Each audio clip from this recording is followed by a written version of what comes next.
হয়ে নিয়েছি, দেখো এখন বেরোবো কাজে।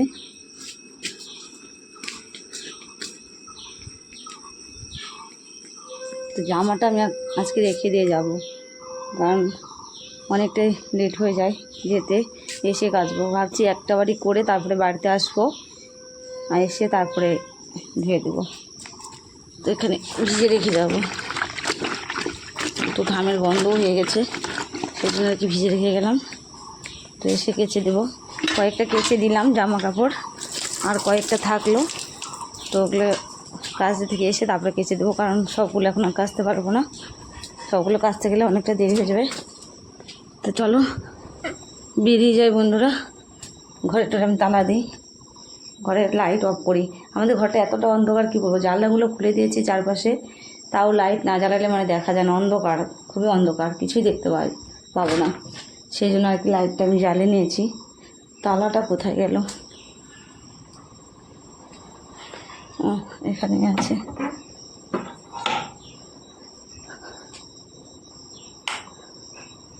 দেখো এই যে দেখো, বুঝতে পারছো, জানলাটা রোজে লাগিয়ে দিয়ে একদম অন্ধকার, তো জানলাটা আছে সেই জন্য একটু একটু দেখা যাচ্ছে, সেই জন্য লাইটটা জ্বালিয়ে নিতে হয় সবসময়। তো জানলাগুলো খোলাই থাক। সকালে হাওয়া দিচ্ছে কি সুন্দর, দেখো রাতবেলা বৃষ্টি হয়েছে আমাদের এখানে।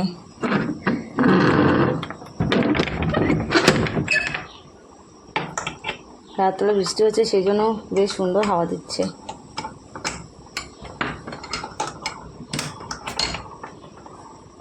তালাটা লাগিয়ে দিলাম।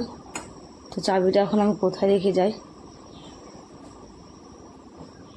চাবিটা এখানে ঢুকে রেখে যাই, কী করবো, মেয়েটা নিচে প্রাইভেটে, ছেলেও নেই, তো চাবিটা এখানে রেখে যাই। দেখো চাবিটা আমি এখানে রেখে যাই, কারণ এই দেখো চাবিটা এখানে রেখে যাচ্ছি, ফুলটাতে ঢেকে রেখে যাবো। এখানে আমার মেয়ে তাহলে বুঝতে পারবে যে ওখানে রেখে গেছি, কারণ চাবিটা আমি তাছাড়া আর রাখার জায়গা নেই। ওখানে রাখলে কী হয়, ছেলে মেয়েগুলো বুঝতে পারে যে ওখানে আমি রেখে দিই, ওদের ঠিক না করে ওখানে ওদের জানা আছে যে আমি ওখানে চাবি রেখি। আর জেঠিমাও বাড়িতে নেই, জেঠিমা গেল এখানে মনসা বাড়িতে কীর্তন হচ্ছে, মনসা গান হচ্ছে, ওখানেই চলে গেল সকালবেলা। আস্তে আস্তে সন্ধ্যা লাগবে।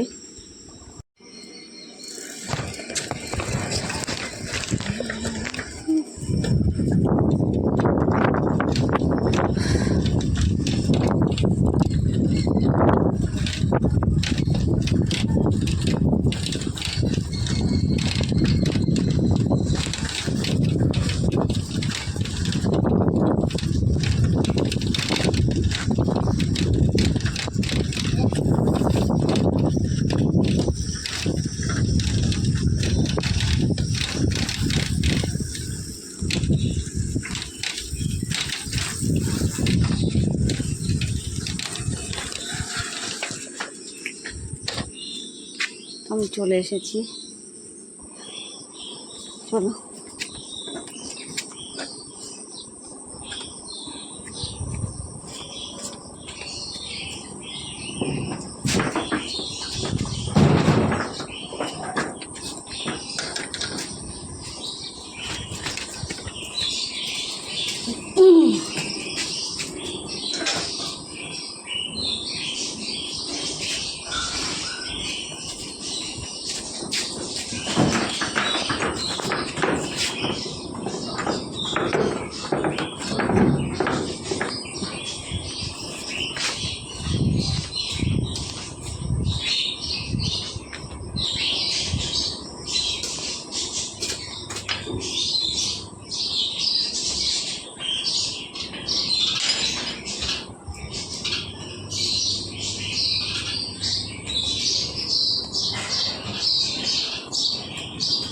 তোমাদের সাথে পরে দেখা হচ্ছে।